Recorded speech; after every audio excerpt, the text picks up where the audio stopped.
Olá, acho que boa tarde, né? Bem-vindo ao FIT novamente. Acredito que este seja o primeiro mini curso do dia, mas já houve algumas palestras, ok? Vamos aqui falar um pouco sobre GitHub Actions, CI/CD, e é, vamos começar aqui. Bem, antes de começar, eu queria falar sobre como vai ser a dinâmica. Primeiro vai ter uma parte que vai ser de apresentação, provavelmente mais ou menos uns 25 minutos no máximo. E depois vai ter a parte de prática. É, a gente vai ver sobre o GitHub Actions, CI/CD, né? E como automatizar suas tarefas. Então, meu nome é David, eu sou estudante da UFC, atualmente no sexto semestre de Ciência da Computação. E eu decidi aqui tirar um pouquinho do meu tempo para compartilhar sobre GitHub, meu pouco conhecimento sobre GitHub Actions e resolvi compartilhar isso através do FIT, que é um exemplo, um evento bem bacana. Então, aqui tem meu nome e meu e-mail, depois se você quiser ir pegar. E como é que vai ser a agenda? Eu planejava fazer tudo como se fosse uma demo, né, ter a apresentação. Só como eu sei que tem muita gente que tem dificuldade em Git, em GitHub, e mesmo as pessoas que usam todo dia não sabem direito como que esse negócio funciona, então eu decidi quebrar um pouco. Primeiro uma revisão de Git e GitHub, que é falando sobre um pouco sobre os dois. Depois a gente vai fazer um overview de CI/CD, que é para quem não sabe o que é CI/CD. E depois a gente vai seguir aí. Ah, vai ser bem interessante. Então, é para todo mundo. Então, assim, se você tem qualquer conhecimento sobre sobre informática, não precisa saber programar nem nada. E a gente vai começar com uma revisão de Git e GitHub. Então, primeiro, o que é o Git? O Git é um software para controlar a versão do seu código. Então, ele é um softwarezinho terminal. Você também pode instalar ele através de UI. Roda em Mac, Windows e Linux. E você pode instalar ele através desse link aqui. Ok? Então, ele é open source, de graça, bem leve, então roda em qualquer máquina. Quais os problemas que o Git resolve? Primeiro, controle de versão. Por quê? Porque ao invés de você ficar, versão 1, versão 2, versão da data XYZ e ficar duplicando, copiando e colando código, botando não sei o que, então você utiliza o Git. O Git ele é bem intuitivo. Cloud Integrations. Novamente, o Git é local, ele é só na sua máquina. Você não vai poder enviar código de um lado para o outro somente com o Git. Para isso você precisa das clouds. E o que acontece? O Git ele também é um protocolo, ele tem um protocolo por trás. Como ele tem um protocolo, quem quiser servir de cloud para o Git vai conseguir. Por quê? Porque ele é um protocolo e ele tem integração através de API com quem quiser, né, se integrar com ele. Então tem alguns aqui, GitHub, GitLab e Bitbucket. Então ele consome pouco disco, porque ele estratégia de compressão, um monte de outra coisa.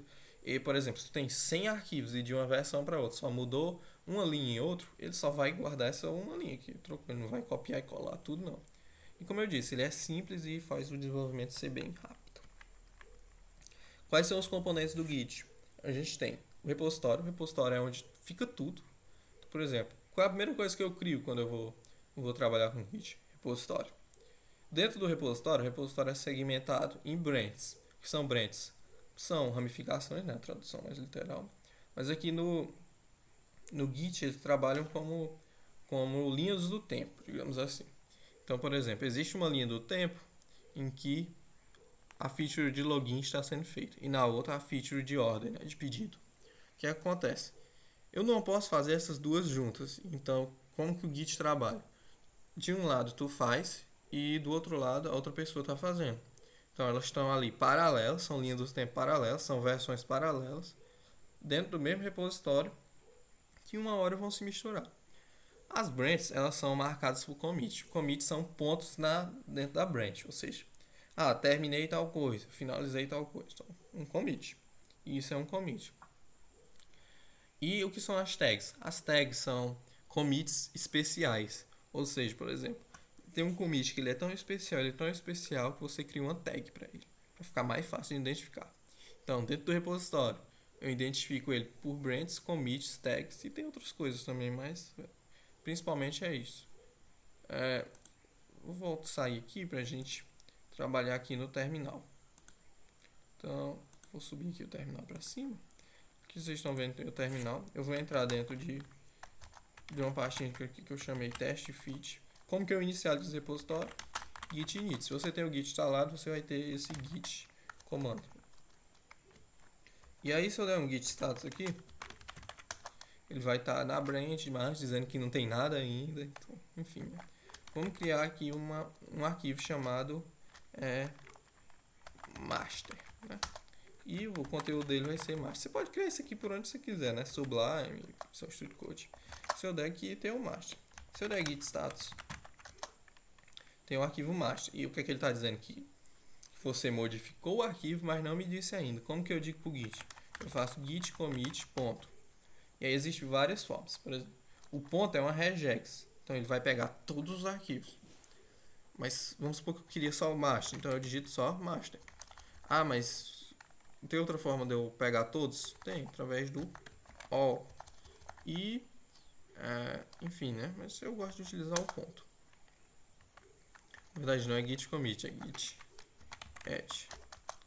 E aí você utiliza git commit para criar o commit na história. Lembra que a gente já está dentro de uma branch, né? A branch master. Então, git commit "-m", e aqui eu vou colocar add master. Vou limpar aqui. Como que eu crio uma nova branch? Git checkout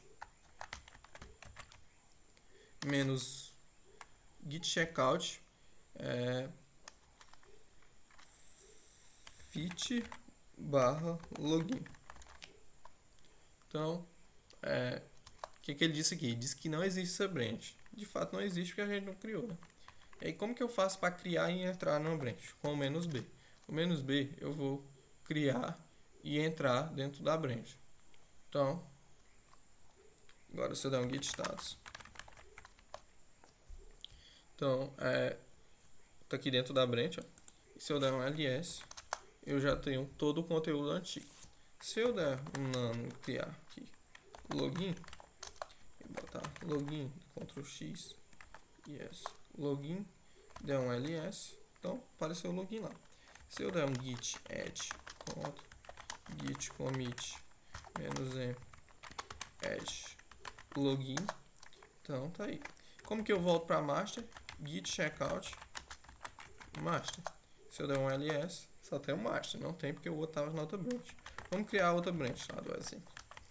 Git checkout "-b fit barra order.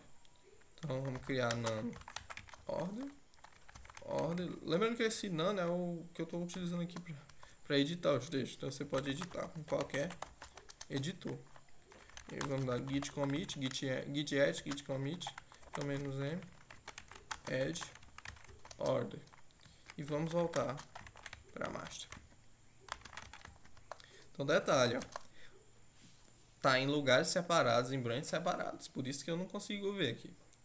E aí como que eu junto duas branches? Bem, isso a gente vai ver aqui agora no slide. Volto aqui. Então a gente já viu repositório, branches, commits. Então aqui, ó, aquela timeline que eu acabei de criar. Não sei que é muito visual. Eu sei que tem gente que é mais visual. Então eu tinha a master. E aí em um momento lá da master eu criei a login, né? Em outro momento eu criei a ordem. E aí em algum momento a gente vai juntar essas duas branches. E depois que juntar, criar uma tag, né? Por exemplo, que eu chamei de v1.0. Normalmente as tags elas dizem versões, que são commits muito importantes, né? Então, quais as operações? Create branch, que a gente já viu, e o merge. O merge ele vai juntar duas branches. Como que ele faz isso? Lembra que no create branch, quando eu crio uma branch, eu crio a partir de outra, ou seja, eu crio uma nova branch herdando tudo que a outra tinha e agora eu estou apto a modificar ela. Então o merge faz isso. Então o merge vai juntar a branch que você criou com a outra e vai sincronizar os dados, né? E tem o create tag, que é para criar uma tag, e o checkout. O checkout a gente já viu, né? Para trocar entre branches. Então vamos fazer o mesh. Então como que a gente faz o mesh? Como eu já estou na master, né? Daqui git status, eu já estou na master. Então eu faço mesh, ele já sabe que eu estou na master. Então eu digo só a branch que eu quero fazer o mesh.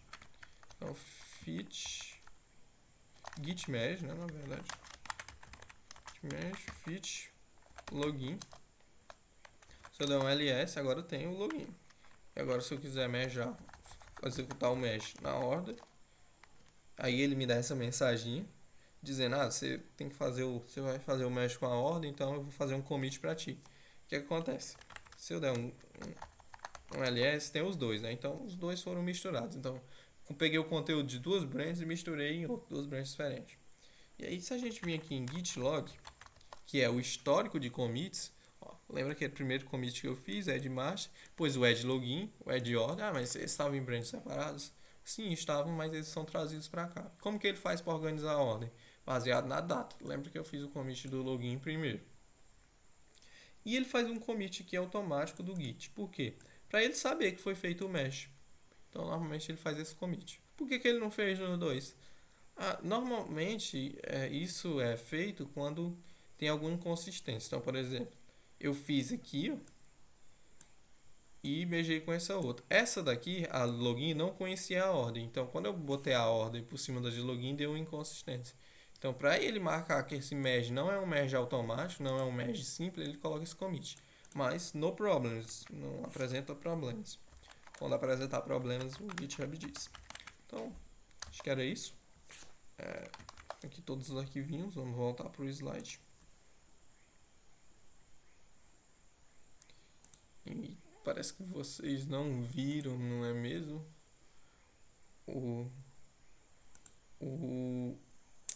Mas eu posso voltar aqui e mostrar o histórico de comandos.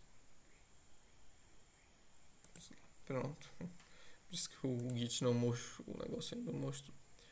Então, a gente estava aqui, estava na master, e a gente vai fazer o merge dos dois.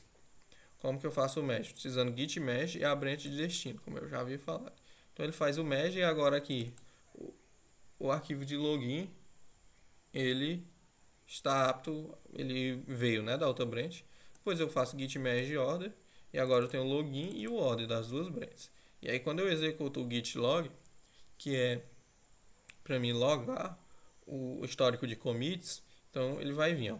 Pega o último, primeiro commit, add master, add login, add order e o mesh. Como eu já expliquei, eles ficam em ordem de data e normalmente acontece isso quando uma branch não conhecia a outra, enfim, né? E aqui a gente vê que tem o conteúdo dos arquivos. Ou seja, a gente pegou o conteúdo de branches diferentes e juntou em outra branch diferente. Ok? Agora vamos, de fato, voltar para a apresentação. Então, lembra que foi esse fluxo aqui que a gente fez. Só não criou a tag que a gente vai criar depois. Então, o que é o GitHub? O GitHub é o storage do Git. Então, é lá onde você vai submeter seu código para ficar disponível para quem você der permissão ou para todo mundo. Então, o GitHub é aqui, tem esse link, você entra e cria sua conta. Problemas que o GitHub resolve. Primeiro é a cloud, né? Vai para ver para todo mundo, tá na cloud, tá para todo mundo. Então, enfim, access nível de acesso. Por quê? Porque vou imaginar lá a master. Eu não quero que todo mundo mexa na master, então eu quero dizer quem que tem acesso à master. Se eu tô só com o Git, qualquer pessoa que tem meu computador faz isso. Então, não é muito seguro. Então, o GitHub provê isso. Project Manager. Quem já trabalhou com Kanban, metodologia ágil, tem aquela ideia dos cards, do board. Então, no GitHub tem isso. Não é muito bom, mas tem também lá para você trabalhar com isso. E tem a parte de CI/CD que a gente vai ver mais para frente. Quais são os componentes do GitHub? É a issue. A issue, tradução é problema, mas no jargão do GitHub normalmente está associado com uma task. Então, te pediram para fazer o login com o Facebook. Então, é uma issue. Tem o milestone. O milestone é um set de issues ou de tarefas com uma data inicial e final. E normalmente esse mileage também está muito relacionado com metodologia ágeis. Ele normalmente representa a sprint. Então, quem já viu, então, mas quem não sabe o que é sprint, tome como sendo apenas um conjunto de issues ali. Então, você tem essas 10 tarefas para terminar em um mês, será? Temos a pull request. Então, você lembra que eu falei de níveis de acesso? Como que eu faço um merge request para uma branch se eu não tenho nem acesso a ela?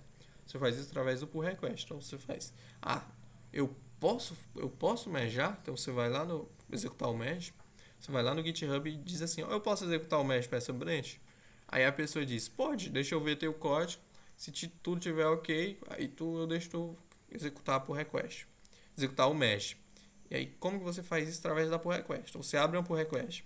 Aí uma pessoa vai lá, olha o teu código, uma pessoa que tem acesso à master ou à branch que você está querendo fazer mesh e libera ou rejeita. E essa pessoa é o review. Quando você submete um código para o GitHub, normalmente o fluxo mais adequado é que uma pessoa vá lá, olhe, cheque e valide seu trabalho. Então, esses são os componentes do Git mais importantes. Então aqui, eu deixei aqui um link que é para você trabalhar com boas práticas dentro de criação de branches, commits, pull requests e whatever. Que é um link aqui da comunidade do Angular. Ele tem alguma cor de bom, né? O Angular. E você pode estar dando uma lida aqui. Ó. Então ele diz, como submeter uma pull request. Como submeter a gente vai ver, mas ele fala sobre boas práticas de forma geral. Por exemplo, deixa eu ver aqui. Pronto, aqui ó. Ele ensina como que deve ser uma mensagem commit decente. Então você bota um tipo, um escopo e um resumo pequeno. Então o tipo pode ser CI, fit, fix, refactor, tudo com seu respectivo significado. Então tem muita coisa aqui de boas práticas para você dar uma olhada. Então, aqui é um diagramazinho exemplificando o fluxo de forma geral no GitHub. Então, qual é a primeira coisa que você vai fazer? Issue assign, que é assinar uma issue para si mesmo. Então, você vai lá no GitHub, a gente vai ver isso. Então, vou lá no GitHub e digo, essa tarefa aqui quem vai fazer aí, pode deixar comigo. E aí você desenvolve, submete seu código, aí o cara vai lá e faz o review. Se ele disser que tá ok, executa o mesh. Se não, ele reprova e você vai desenvolver de novo. Eventualmente, você pode não conseguir terminar seu desenvolvimento por N fatores. Por exemplo, não sei, seu computador queimou. E aí a issue vai ser fechada, enfim, né? Mas esse é o fluxo básico. E aí tem as operações do Git, que é push, clone, remote, pull. O que é o push? Push é empurrar teu código pro Git, ou seja, fiz um monte de coisa aqui, tá desatualizado. Então eu empurro o meu código para o GitHub, que é para ele saber que tem novas coisas e dizer para as outras pessoas que eu fiz muitas coisas aqui, que tem novas coisas para eles darem uma olhada, conferirem e tal. Mas entenda o push simplesmente como sincronizar seu computador com o GitHub. Clone, o clone é fazer o download do repositório. Não tenho o repositório no meu computador, o que é que eu faço? Clone. Remote, tenho o repositório no meu computador, mas eu preciso mandar para a nuvem. Como que eu faço? Através do remote. Remote você vai criar um repositório remoto. Então, lembra que a gente falou que o Git era só local? Git é o repositório local. GitHub é o repositório remoto. Então, tem o remote. Então, e tem o pull. O que é o pull? Estou com o repositório na minha máquina, estou com o repositório remoto configurado, estou com o repositório local configurado. Mas só que está desatualizado. Como que eu faço para atualizar com o da nuvem? Pull, git pull ou git fetch. Mas normalmente o pull é utilizado mais. Então o pull atualiza seu computador com a nuvem, puxa, atualiza a nuvem com seu computador. Então antes disso, vamos ver aqui. Então aqui, vamos criar um novo repositório. Vamos chamar de test fit. Então create repository. Deixa eu ver se está mostrando dessa vez. Então aqui ele dá umas instruções, mas aqui é para quem não criou o repositório ainda. A gente já tem repositório. Então a primeira coisa que a gente vai fazer é adicionar a origem. Então copia essa primeira linha aqui. E o que é que ele estava dizendo? Git remote, lembra repositório remoto? Adicione origem com a URL X. Aqui esse origem pode ser qualquer nome. Você pode botar aqui batata. Whatever, mas você normalmente há um padrão de colocar orange. Porque você pode ter N repositórios remotos, mas isso é assunto para outro mini curso, quem sabe. E você, isso, colocou aqui, pronto.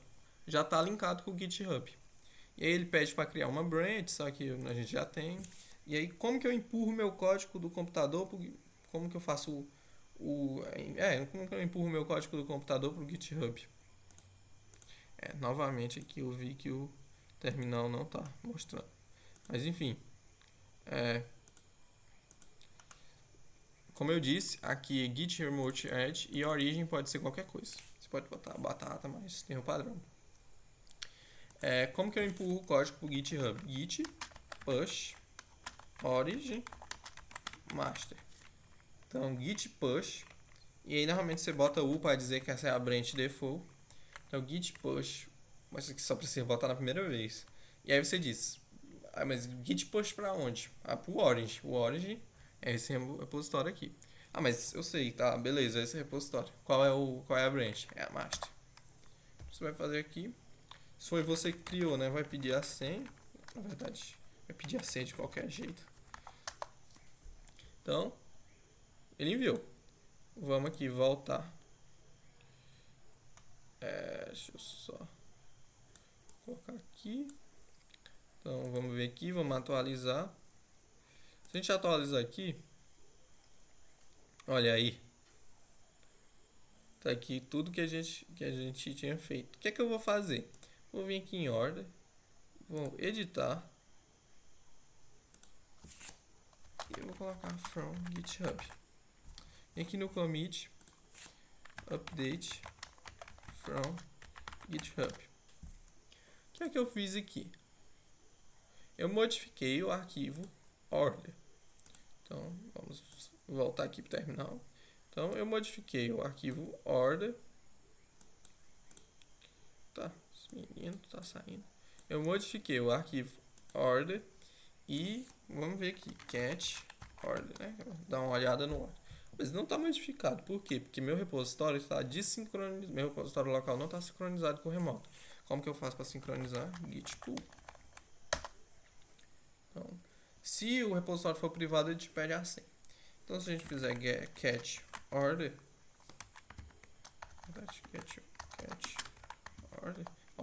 from GitHub. Então, a gente já trabalhou essa sincronia. Se a gente der git log, então veja que aqui tem o commit que eu fiz lá para o GitHub. Então, a gente já está totalmente integrado com a nuvem. Então, vou voltar para a apresentação. Então, depois desse overviewzinho rápido sobre Git e GitHub, agora a gente vai ver como funciona a issue. Então, aqui tem a issue, então você pode criar a issue que você quiser aqui. Por exemplo, create login. E aí, submete a issue.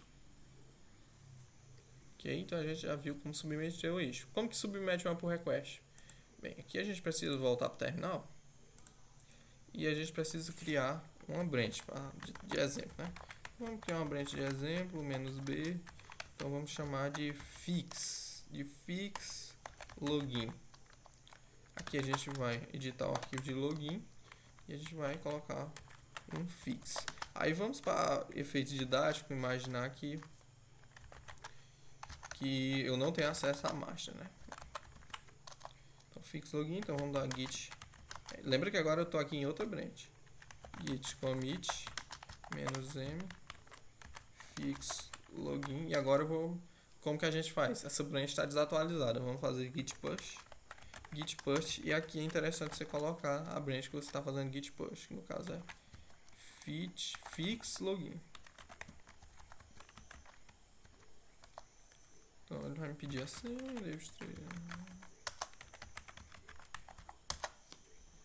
Pronto. Fez. Aí vamos voltar aqui pro terminal, ou pro GitLab, pro GitHub, e vamos vir pro request. Vamos aqui. Opa, cliquei errado. Já tá me dando a sugestão aqui para me criar um pull request. Mas eu cliquei de novo. Pronto, vamos clicar aqui, New Pull Request. Então, a base é a master, que é para onde eu quero. E de onde? Fit login. Então, create pull request. Vamos criar, create. Então, tá aqui a pull request. E aí, o que ele está dizendo? Ah, não tem problema algum sua branch, você pode merjar. Então, você pode vir aqui no File Exchange, ó, e olhar o que foi que mudou. Então, tá tudo correto, ok, tá tudo correto. Então, mesh pull request. Então, fiz o mesh.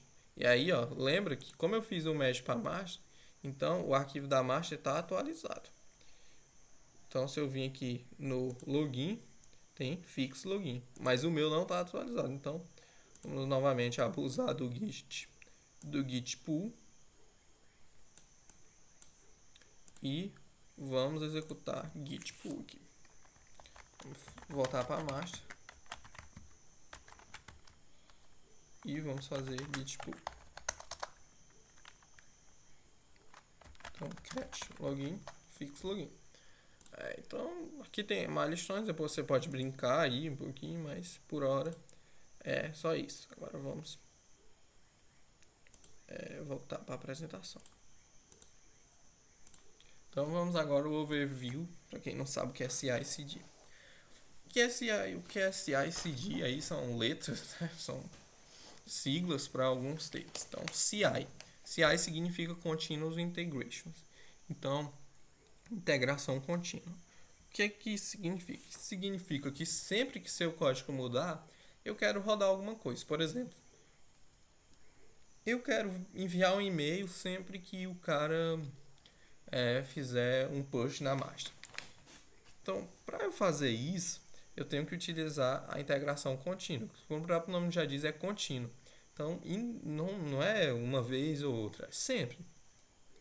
Então, se eu quiser que sempre que o cara fizer um push na master, eu envie um e-mail, eu consigo fazer isso com a integração contínua.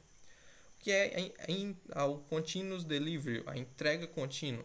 É sempre que meu código atualizar, o GitHub vai entregar ele para alguém. Então, por exemplo, imagina que eu estou lá no Slack ou no Discord. E aí eu quero que printe uma mensagem lá no Discord ou qualquer outro lugar dizendo que alguém fez um push. Então, como que isso acontece? O GitHub entrega esse evento que acabou de ser criado para outras aplicações de terceiro. Então, CI/CD é feito pelo GitHub ou pela plataforma que você tá utilizando. Aqui no nosso caso é GitHub. E tem o outro CD, que é Continuous Deployment, que é deploy contínuo, né? Fazer o deploy da tua aplicação continuamente, que é o quê? É o cara se inscrever na entrega contínua, né? Então ele vem aqui no GitHub, ó. Cara, toda vida que a master me mudar, tu me diz. Então o GitHub faz a entrega contínua para ele. E quando ele recebe essa entrega contínua, ele faz o deploy. Sempre que fazer isso. E o que é pipeline? Pipeline é uma lista de funções que você vai executando. Então, enviar e-mail, enviar mensagem, enviar não sei o que, rodar a aplicação. Então isso é pipeline. Pipeline é um conjunto de comandos.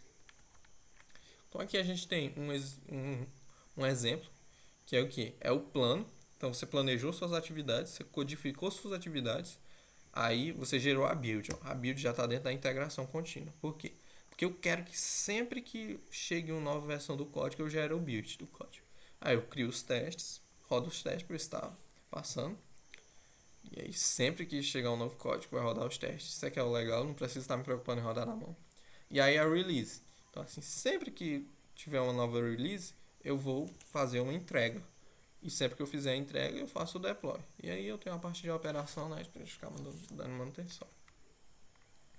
E aí, por que eu deveria usar CI/CD? Primeiro, você tem integração das suas tarefas. Então, você não vai ficar fazendo coisa na mão, bração, enfim, né? Separação dos processos. Ao invés de você fazer tudo junto, você pode criar uma execução para cada. Então, isso aqui vai ser responsável por fazer deploy do web, isso aqui do servidor, isso aqui do aplicativo. Então você não é meio faz tudo, você pode ter isso bem dividido, é muito interessante isso. e otimização de tempo. Por quê? Porque se você põe para um computador fazer um negócio em 3 minutos, acho que é melhor do que você fazer em 1 hora, né? Então, o tempo é dinheiro. Então, normalmente, na empresa, tem algumas empresas que têm resistência a isso. Porque eles acham que trazem custo, mas a ideia é você tentar mostrar para a empresa que você vai transformar trabalho braçal. Você vai diminuir trabalho braçal e, consequentemente, vai diminuir mão de obra, vai economizar. Você vai desenvolver mais rapidamente. Você vai. é, Enfim, de modo geral, você tem que converter as, as, as, as principais características do CI, né? As vantagens do CI em dinheiro na sua empresa e em tempo. E a coisa que é interessante destacar é que todo mundo tem que estar dentro do barco, né? Porque se tem uma pessoa que não gosta, aí só vai estragar. Então, mesmo sendo programador, tem que todo mundo estar fechado, né? Só não pode estar fechado com o Diniz, mas fechado com a equipe. Então, o que rodar no CI/CD, né? O que eu boto lá? Primeira coisa, testes automatizados. Acho que a primeira coisa que você tem que pensar é os testes automatizados. Porque assim você tem uma, seu código está seguro, né? Lint, que é. Lint é. Como é que eu poderia explicar? É os padrões do código. Então, o cara bota chave embaixo, depois do if, bota dá espaço, indentação, tudo isso aí é lint. Então, você padroniza isso e todo mundo vai seguir a mesma coisa. E o build da sua aplicação, né, para gerar o deploy, entre outras coisas. Então, normalmente essas três coisas aqui são padrão de rodar numa pipeline. Você pode rodar qualquer coisa, e-mail, deploy na Google, whatever, né? Então, aqui é um exemplo, por exemplo, de pipeline. Então, eu vou gerar a build, eu vou rodar os testes, vou rodar os padrões de código. Aí eu vou fazer push pro Docker, vou fazer o deploy num CDN, vou fazer uma chamada HTTP para minha empresa avisando pro chefe que eu tô acabando de fazer um deploy. Então, aqui o céu é infinito. Então, aqui tem um exemplo de pipeline, que é o setup da pipeline. Pois eu instalo as dependências da minha aplicação, eu gero o build, eu rodo o teste, eu rodo o lint, depois eu gero um relatório. Isso tudo de forma automática. Então, tem alguns elementos dentro da pipeline que eu queria destacar aqui. O primeiro é os steps, né, que são os passos, a sequência de comandos que você vai executar. O ambiente, então, por exemplo, estou rodando no Python. Então, o ambiente é o Python 3 ou Python 2. Estou rodando no Node, então o ambiente é o Node. Variáveis. Dentro da sua aplicação, normalmente você tem variáveis, por exemplo, o nome da imagem, o nome da aplicação, vários outros nomes. E isso é levado em consideração também no CI, porque isso é de forma dinâmica. Então você tem que pensar sobre isso. E as secrets. Secrets são variáveis que não devem ser expostas. Então, por exemplo, você tem a sua senha, seu usuário e senha da AWS.